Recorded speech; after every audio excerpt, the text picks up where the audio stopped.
Students, तो आप लोगों ने क्या केमिकल रिएक्शन में रिएक्शन के बारे में देख लिया, इक्वेशन देख लिया, उसके बाद केमिकल रिएक्शन हमारा बैलेंस्ड कैसे होता है इस चीज को भी हम लोगों ने देख लिया। केमिकल रिएक्शन हमारा कैसे बैलेंस्ड होता है, कौन कौन से मेथड से बैलेंस होता है। मैंने हीट एंड ट्रायल मेथड बताया जो अकॉर्डिंग टू एनसीईआरटी है आपका, और उसको आप बहुत आसानी से बैलेंस कर सकते हो। उसके बाद मैंने आपको एबीसी मेथड बताया, उसके बाद मैंने आपको मेटल नॉन मेटल वाला मेथड बताया। ये दो मेथड हमारे चैनल पर फुली अपलोडेड है, आप जाकर के वहां पर देख सकते हो। देखिए इस चैप्टर में सबसे ज्यादा जो इंपॉर्टेंट है वो है आपका balancing of chemical equation and types of chemical reaction. ये दो बहुत ज्यादा इंपॉर्टेंट है। अगर कहीं पर भी क्वेश्चंस आते हैं तो चाहे तो वो बैलेंस करने सीख बोलेगा, या क्वेश्चन इससे आते हैं टाइप्स ऑफ केमिकल रिएक्शन से। ये दो टॉपिक इस चैप्टर का बहुत इंपॉर्टेंट टॉपिक है, ठीक है ना, types of chemical reaction and balancing of chemical reaction, ठीक है ना। तो ये दो टॉपिक बहुत इंपॉर्टेंट है। तो उस दो टॉपिक में से आज फर्स्ट टॉपिक तो हम लोग कंप्लीट कर लिए, यानी कि बैलेंस्ड करना सीख गए हैं। अब हम लोग बच्चों टाइप्स ऑफ केमिकल रिएक्शन जानेंगे कि कितनी तरह का केमिकल रिएक्शन होता है, ठीक है ना। तो सबसे पहले क्या होता है बच्चों, during chemical reaction, during chemical reaction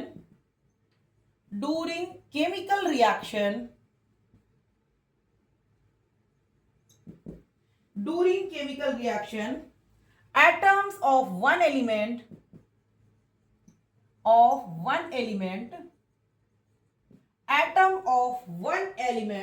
do not change। इसके बारे में मैंने आपको बताया है, लेकिन यहां पर एक बार क्लियर करते हुए टाइप्स ऑफ रिएक्शन में हम लोग एंटर कर जाएंगे, ठीक है ना। Do not change into those of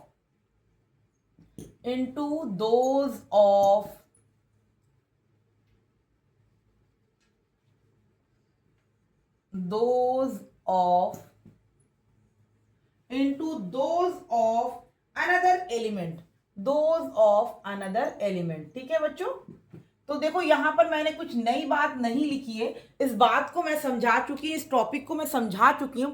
बस उसको मैं चाहती हूं कि एक बार रिवाइज करते हुए हम लोग आगे चलें। क्या होता है ना, रिवाइज अगर हो जाएगा तो कुछ टॉपिक हमारी क्लियर हो जाती है, और कुछ जो क्लियर नहीं हुई होती है तो यहां पर क्या होता है, रिवाइज करने में वो भी हम लोग का क्लियर हो जाता है, ठीक है। कुछ ज्यादा मैंने इसमें लिखा नहीं है, नॉर्मल सी बात है। During chemical reaction atoms of one element do not change into those of another element। Simple सी बात मैंने यहां पर कही है बच्चों। अगर आप लोग थोड़ा सा ध्यान दोगे कि ये टॉपिक मैंने समझा चुकी हूं, लेकिन फिर भी मैं समझाऊंगी दोबारा। जैसे मैंने कहा कि कोई भी एलिमेंट रिएक्शन में पार्टिसिपेट होता है, तो ऐसा नहीं होता कि वो रिएक्शन से पहले कुछ और था और रिएक्शन के बाद कुछ और हो गया, ऐसा नहीं होता है। जैसे मैंने एग्जांपल लिया, जैसे मैं एग्जांपल लेती हूं H2O2, ठीक है ना, H2 और O2, तो हमको क्या देता है, H2O देता है। सबको पता है ये बहुत इजी वाला इक्वेशन है, इसीलिए मैंने लिया ताकि सबको ये बात पता हो जाए, ठीक है ना। अब क्या हुआ, रिएक्शन से पहले देखिए बच्चों हाइड्रोजन है, ऑक्सीजन है, तो रिएक्शन के बाद भी क्या है, हाइड्रोजन है, ऑक्सीजन है।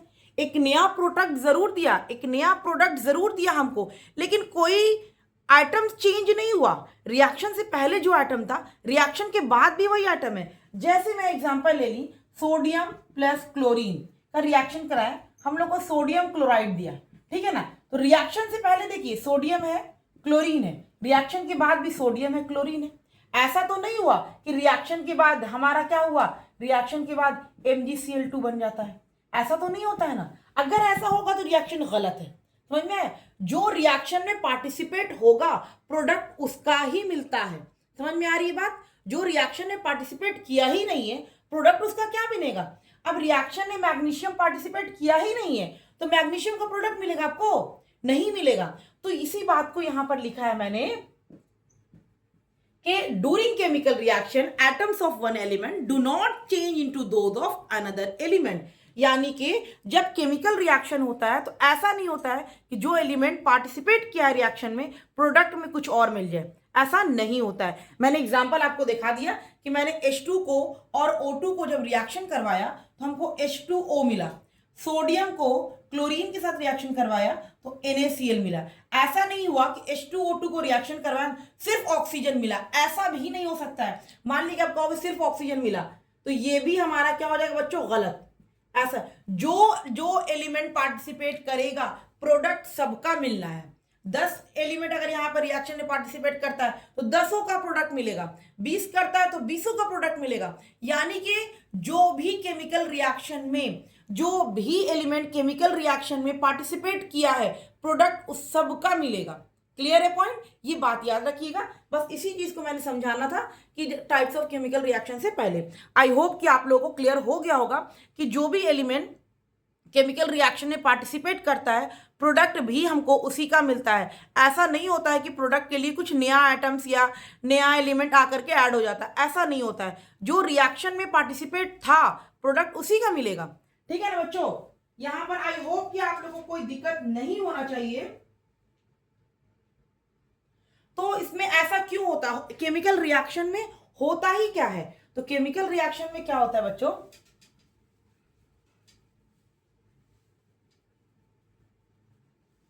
केमिकल रिएक्शन में कोई नया प्रोडक्ट नहीं बनता है, सिर्फ एक दूसरे का बॉन्ड। अभी मान लेते हैं यहां पर AB साथ में था, A+B और C+D साथ में था। रिएक्शन के बाद ऐसा हो सकता है A और C के साथ आ जाए, B और D बन जाए, बस इंटरचेंज होता है। इस तरह से केमिकल रिएक्शन में पार्टिसिपेट होता है, नया आइटम नहीं बनता है, वही पुराना ही आइटम रहता है। इस बात को आप अच्छे से याद रखिएगा। ओके, तो हम लोग जान रहे थे टाइप्स ऑफ केमिकल रिएक्शन। ठीक है, टाइप्स ऑफ केमिकल रिएक्शन में सबसे फर्स्ट नंबर पे हम लोग को पढ़ना है बच्चों, वो है हमारा कॉम्बिनेशन रिएक्शन। कॉम्बिनेशन रिएक्शन, ठीक है, कॉम्बिनेशन रिएक्शन बहुत इंपॉर्टेंट है, बहुत इंपॉर्टेंट है। इस चैप्टर का सिर्फ 2 ही इंपॉर्टेंट है, एक बैलेंसिंग ऑफ केमिकल इक्वेशन और सेकेंड वन है आपका ये टाइप्स ऑफ केमिकल रिएक्शन। ठीक है, यही 2 इस चैप्टर से बहुत ज्यादा इंपॉर्टेंट है, इसलिए हल्के में बिल्कुल मत लीजिएगा। ठीक है ना, तो टाइप्स ऑफ केमिकल रिएक्शन में सबसे पहले हम लोग देख लिए कॉम्बिनेशन। नंबर 2 हम लोग देखेंगे बच्चों decomposition, decomposition reaction, decomposition reaction. Number 3 है बच्चों हमारा displacement reaction, displacement reaction. Number 4 है double displacement reaction, double displacement reaction. और नंबर 5 है हमारा, नंबर 5 है ऑक्सीडेशन, ऑक्सीडेशन। नंबर 6 है हमारा रिडक्शन। ऑक्सीडेशन रिएक्शन पूरा लिख लीजिए ताकि फिर आप लोग बोलिएगा रिएक्शन नहीं लिखा इसमें, इसलिए हम लोगों ने पूरा लिख लेना है। ठीक है ना, और 6 में है बच्चों हमारा रिडक्शन रिएक्शन, रिडक्शन रिएक्शन। ठीक है ना, ये हमारा हो गया नंबर 6 रिडक्शन रिएक्शन। और ये तो ये नंबर 6 और नंबर 7 जो है बच्चों हमारा वो है रिडॉक्स रिएक्शन। ठीक है, मैं एक एक करके सबको क्लियर करूंगी, वो उसका आपको लोग को टेंशन नहीं लेना है, बिल्कुल भी नहीं लेना टेंशन कि कहां से आएगा क्या होगा, उसकी आपको टेंशन नहीं लेना है, आपको सिर्फ पढ़ने का काम करना है। तो देखो बच्चों, ये तो हमारी एनसीईआरटी के अकॉर्डिंग मैंने रिएक्शन लिख दिया। इसमें मैं 2 रिएक्शन को और ऐड करूंगी, क्योंकि वो रिएक्शन क्या होता है ना, कभी कभी इसमें मैं 2 रिएक्शन और ऐड कर रही हूँ, इसलिए क्योंकि कभी कभी क्या होता है ना, बहुत सारे में कुछ क्वेश्चंस आते हैं तो वो आपको जानना जरूरी होता है। नहीं तो टीचर सिर्फ क्या करता है, जब क्वेश्चन सॉल्व करने लगता है तो वहां पर बता देता है कि ये इस तरह का रिएक्शन है। इससे पहले मैं चाहती हूँ कि आप उस रिएक्शन के बारे में जान लो कि क्या होता है, बाकी क्वेश्चंस में आएगा तो सॉल्व कर लोगे, है ना। तो हम लोग यहाँ पर क्वेश्चन 7 हो गया। 8 में बच्चों ये होता है हमारा प्रीसिपिटेशन रिएक्शन, प्रीसिपिटेशन रिएक्शन, ये हो गया हमारा प्रीसिपिटेशन रिएक्शन बच्चों। उसके बाद नंबर 9 पॉइंट में हम लोग लेते हैं न्यूट्रलाइजेशन रिएक्शन, न्यूट्रलाइजेशन रिएक्शन। ठीक है ना, देखिए एनसीईआरटी जो टाइप्स ऑफ रिएक्शन में नाम दिया है वो ये 7 तक दिया हुआ है ना, रिडॉक्स रिएक्शन तक एनसीईआरटी ने क्लियर किया है। लेकिन प्रिसिपिटेशन रिएक्शन और न्यूट्रलाइजेशन रिएक्शन को मैं इसलिए साथ में बता रही हूं क्योंकि एनसीईआरटी ने अलग से नाम तो नहीं दिया है इसका, लेकिन उसके बारे में जब वो एग्जाम्पल्स दिया है तो यहां पर बताया कि ये प्रिसिपिटेशन रिएक्शन है। ठीक है, इसलिए मैं चाह रही हूँ कि उसको जानने से पहले आप सारे रिएक्शन को पहले जान लीजिए, ताकि जब आप पढ़ना शुरू करिए तो आपको दिक्कत नहीं होगी प्रिसिपिटेशन रिएक्शन क्या होता है। इसलिए मैं इसको साथ में ही बता दूंगी। ठीक है ना बच्चों, तो कोई दिक्कत की बात नहीं है। तो ये 7 तरह का रिएक्शन है, combination reaction, decomposition reaction, displacement reaction, double displacement, oxidation, reduction, redox, precipitation and neutralisation reaction. चलिए तो हम लोग सबसे पहले कॉम्बिनेशन रिएक्शन स्टार्ट करेंगे। ठीक है ना,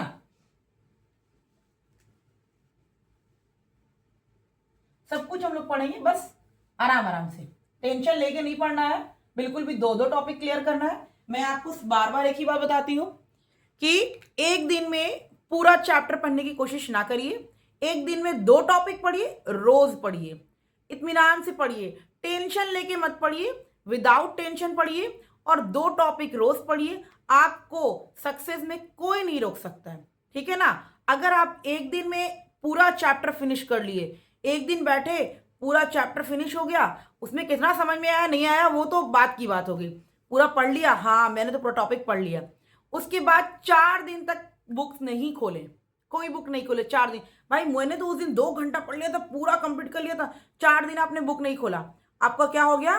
4 दिन आप जो नहीं खोले, वो जो एक दिन की पढ़ाई थी वो भी गोल हो गई। इसलिए 2 टॉपिक पढ़िए, रोज पढ़िए, 2 टॉपिक आगे का पढ़िए, 2 टॉपिक रिवीजन करिए। समझ में आ रही बात? या एक टॉपिक आगे का पढ़िए, 2 टॉपिक पीछे का रिवीजन करिए, तभी आप जाकर के आगे 100% सक्सेस हो जाओगे। कोई नहीं रोक सकता है आपको इस सक्सेस के स्टेप से।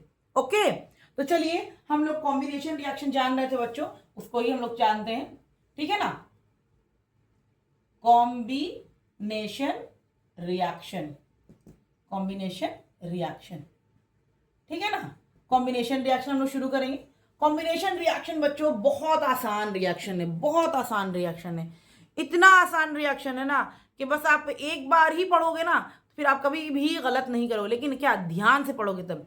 अगर सीधे लोग कॉम्बिनेशन रिएक्शन है इस तरह से होता है रट्टा मार लोगे तो वो नहीं हो पाएगा। आपको रटना नहीं है, आपको सिर्फ समझना है। तो हम लोग जैसे मान लेते हैं ए और बी, ए प्लस बी रिएक्ट कर करके हमको दे रहा है ए बी। ठीक है ना, या ए बी सी डी सब मिल करके हमको ए बी सी डी, ये हमारा क्या है बच्चों? रिएक्टेंट है। रिएक्शन से पहले रिएक्टेंट और रिएक्शन के बाद क्या बोलते हैं? प्रोडक्ट। ये बात तो आप लोग को मालूम होनी चाहिए। ठीक है ना, तो रिएक्टेंट। अब देखो हम 2 लिए या 2 से ज्यादा ले रहे, प्रोडक्ट तो एक ही दे रहा है हमको। प्रोडक्ट क्या कर रहा है? एक ही दे रहा है। पहले मैंने 2 लिया तब भी एक ही प्रोडक्ट मिला, हमने 4 एलिमेंट को लिया, 4 आइटम को पार्टिसिपेट कराया, फिर भी हमको एक ही प्रोडक्ट मिल रहा है। हम 4 कंपाउंड को मिला करके रिएक्ट करवाएं, फिर भी एक ही मिल रहा है हमको।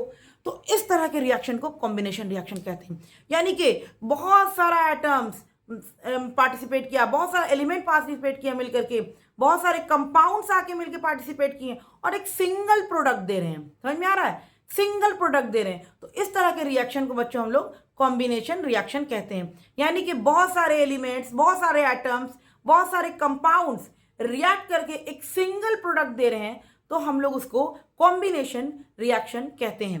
चलिए तो लिख लेते हैं कॉम्बिनेशन रिएक्शन के बाद, reaction in which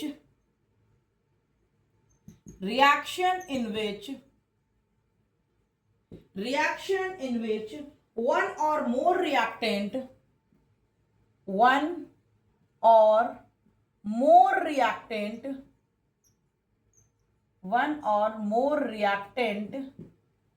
reaction in which one or more reactant combine to form single product, combine to form single product combine to form single product called combination reaction, called combination reaction, combination reaction, ठीक है ना। तो reaction in which one or more reactant combine to form a single product, एक या एक से ज्यादा 4-5 मिल करके सिर्फ एक सिंगल सा प्रोडक्ट दे रहा है तो उसको हम लोग कॉम्बिनेशन रिएक्शन कहते हैं। फिर मैं बता रही हूं, एक या एक से ज्यादा या 4 है, 5 है, 8 है, 10 जो भी मिले, लेकिन एक सिंगल प्रोडक्ट अगर हमको दे रहा है तो उसको हम लोग कहते हैं कॉम्बिनेशन रिएक्शन। आई होप कि आप लोग क्लियर हो गया होगा कॉम्बिनेशन रिएक्शन। तो बच्चों हम लोग एग्जाम्पल ले लेते हैं। जैसे मैंने सबसे अच्छा एग्जाम्पल आपको जो डेली लाइफ में हम लोग यूज करते हैं, H2 गैस और O2 गैस के फॉर्म में ही होता है, तो ये रिएक्ट करता है तो हम लोग को H2O लिक्विड देता है ना बच्चों। देखो एक दो रिएक्टेंट मिलकर क्या दिया, सिंगल प्रोडक्ट दिया। तो ये कौन सा रिएक्शन है, इस तरह का रिएक्शन पूछता है, एग्जाम्पल दिया रहता है कि ये एग्जाम्पल 4-5 दिए रहते, बता रही इसमें से कौन सा कॉम्बिनेशन है, कौन सा कॉम्बिनेशन रिएक्शन है। तो आपको कॉम्बिनेशन रिएक्शन देखने के लिए आपको क्या देखना होगा कि 2 या 2 से ज्यादा रिएक्टेंट मिलकर के अगर सिंगल प्रोडक्ट दे रहा है तो आप कहोगे कि हाँ ये कॉम्बिनेशन रिएक्शन है। ओके, आपको कॉम्बिनेशन रिएक्शन क्या देखना है बच्चों कि 2 या 2 से ज्यादा रिएक्टेंट मिलकर के एक सिंगल प्रोडक्ट अगर आपको दे रहा है तो आप वहां पर बोलोगे कि ये कॉम्बिनेशन रिएक्शन है। क्लियर है पॉइंट। तो देखो 2 या 2 से ज्यादा रिएक्टेंट, यहां पर 2 रिएक्टेंट लिया तो क्या दिया हम लोग को, सिंगल प्रोडक्ट दिया ना। अब हम लोग ले लेते हैं कैल्शियम ऑक्साइड, कैल्शियम ऑक्साइड ले लेते हैं। कैल्शियम ऑक्साइड को हम लोग क्विकलाइम बोलते हैं बच्चों, इसको याद रखिएगा, ठीक है ना। ये बहुत ही कंफ्यूज्ड है, CaO को हम लोग क्विकलाइम कहते हैं, क्विकलाइम, ठीक है ना, क्विकलाइम कहते हैं। CaO को ये सॉलिड के फॉर्म में होता है, इसको जो हम लोग किसमें डालते हैं, वाटर में डालते हैं, H2O, ये लिक्विड होता है और ये हमको देता है CaOH2, calcium hydro oxide, calcium hydro oxide जो एक्वस फॉर्म में होता है और इसको हम लोग स्लेक्ट लाइम कहते हैं, ठीक है ना। स्लेक्ट लाइम, क्विक लाइम और स्लेक्ट लाइम बच्चों याद रखिएगा, कैल्शियम ऑक्साइड को क्विक लाइम कहते हैं और कैल्शियम हाइड्रो ऑक्साइड को स्लैग लाइम कहते हैं। बहुत सारे बच्चे क्या होते हैं, कंफ्यूज हो जाते हैं, क्योंकि क्वेश्चन में अगर पूछना होता है तो लिखता है quick lime react with water to form slaked lime. तो बच्चों को क्विक लाइम और स्लैग लाइम का फॉर्मूला मालूम होना चाहिए कि क्विक लाइम का फॉर्मूला कौन सा है, स्लैग लाइम का फॉर्मूला कौन सा है। ऐसा नहीं है कि आप मान लीजिए कि क्विक लाइम और स्लैग लाइम जब आप जानोगे ही नहीं क्या फॉर्मूला होता है तो क्वेश्चंस कैसे कर पाओगे। मैंने आपको बार बार यही बात बताई है कि क्वेश्चन आसान रहता है, बस वो बच्चे को सोचता है कि बच्चे किस स्टेप पर इन छोड़े होंगे, मतलब कि अपने आप को छोड़ दिए या यहाँ से क्वेश्चन नहीं पूछेगा। क्वेश्चन जिस आप जब भी पढ़ने बैठो ना, एक चीज नोटिस करना कि आप अगर क्या बोलते हो कि नहीं इसमें से क्वेश्चन नहीं आएगा, क्वेश्चन 100% उसी में से आएगा। अगर जिस टॉपिक में भी आपको ऐसा लग जाता है तो आप उस पर ज्यादा ध्यान दो। समझ में आ रही बात। तो ये हो गई हमारी, मैंने बताया कॉम्बिनेशन रिएक्शन में single product more than 1 reactant मिलता है और एक सिंगल प्रोडक्ट देता है। 2 रिएक्टेंट लिए, 4 रिएक्टेंट लिए, 8 रिएक्टेंट लिए, जितना भी रिएक्टेंट लिए, प्रोडक्ट सिर्फ हमको एक सिंगल देता है तो इसको हम लोग कॉम्बिनेशन रिएक्शन कहते हैं। ठीक है बच्चों, कोई दिक्कत नहीं होना चाहिए, क्या कोई दिक्कत नहीं होना चाहिए। बहुत सारा एग्जाम्पल आप ले सकते हो, बहुत सारा आप एग्जाम्पल ले सकते हो, बहुत सारे एग्जाम्पल्स हैं। आपको रिवीजन करोगे तो क्वेश्चंस में कराऊंगी आपको। जैसे मैंने ले लिया आयरन का रिएक्शन करवा दिया, किसके साथ, आयरन का रिएक्शन हम करवा देते हैं सल्फर के साथ करवा देते हैं, तो हमको क्या देता है, ये देता है, इसका नाम है आयरन सल्फाइड। ठीक है ना, ये है हमारा क्या, आयरन सल्फाइड, आयरन सल्फाइड है। तो ये हमारा आयरन, ये सल्फर है, ये दोनों रिएक्शन किया और हमको क्या दिया, हम इसको रिएक्शन करवाया तो हमको आयरन सल्फाइड दिया। आप देखिए 2 रिएक्टेंट मिला और एक सिंगल प्रोडक्ट दिया, 2 रिएक्टेंट मिला, सिंगल प्रोडक्ट दिया। इसका मतलब क्या हुआ कि रिएक्शन जो है कॉम्बिनेशन रिएक्शन है। कैसा रिएक्शन है बच्चों, कॉम्बिनेशन रिएक्शन है। तो और भी हम लोग और एग्जाम्पल ले सकते हैं कॉम्बिनेशन रिएक्शन का, बहुत सारे एग्जाम्पल्स हैं आपको। ठीक है ना बच्चों, एग्जाम्स में बहुत इजी क्वेश्चंस पूछेंगे, बहुत इजी, आपको टेंशन नहीं है। जैसे मैंने कैल्शियम ऑक्साइड को रिएक्शन करवा देते हैं कैल्शियम ऑक्साइड जो हम लोग का सॉलिड फॉर्म में होता है, इसको हम लोग रिएक्शन करवा देते हैं। किसके साथ रिएक्शन करवाते हैं? हम लोग कार्बन डाइऑक्साइड के साथ करवाते हैं। कार्बन डाइऑक्साइड गैस के फॉर्म में होता है, तो ये हम लोग क्या होता है? Calcium carbonate. कैल्शियम कार्बोनेट हमारा सॉलिड फॉर्म में होता है। अब देखो बच्चों, हम लोग दो कंपाउंड लिए, दो कंपाउंड को रिएक्शन करवाएं तो सिंगल रिएक्टेंट दिया, सॉरी सिंगल प्रोडक्ट दिया। Two reactant react to form a single product is known as combination reaction. Combination reaction का सबसे अच्छा एग्जांपल आपको, कॉम्बिनेशन रिएक्शन मतलब क्या? आपको इक्वेशन दिया रहता है, उसमें पूछता है कि इसमें कौन सा कॉम्बिनेशन रिएक्शन है, तो आपका बस यही कंसेप्ट होना चाहिए, दो या दो से ज्यादा रिएक्टेंट मिल करके अगर हमको सिंगल प्रोडक्ट दे रहा है तो उसको हम लोग कॉम्बिनेशन रिएक्शन कहते हैं। दो या दो से ज्यादा रिएक्टेंट मिल करके अगर सिंगल प्रोडक्ट दे रहा है तो उसको हम लोग कॉम्बिनेशन रिएक्शन कहते हैं। क्लियर है पॉइंट? तो ये था बच्चों आपका कॉम्बिनेशन रिएक्शन, ठीक है ना। इसके नेक्स्ट क्लास में हम लोग इसका सेकेंड और थर्ड डिस्कस करेंगे। हम लोग हर क्लास में दो टॉपिक डिस्कस करेंगे ताकि आपको पढ़ना भी आसान हो और समझना भी आसान हो। ओके।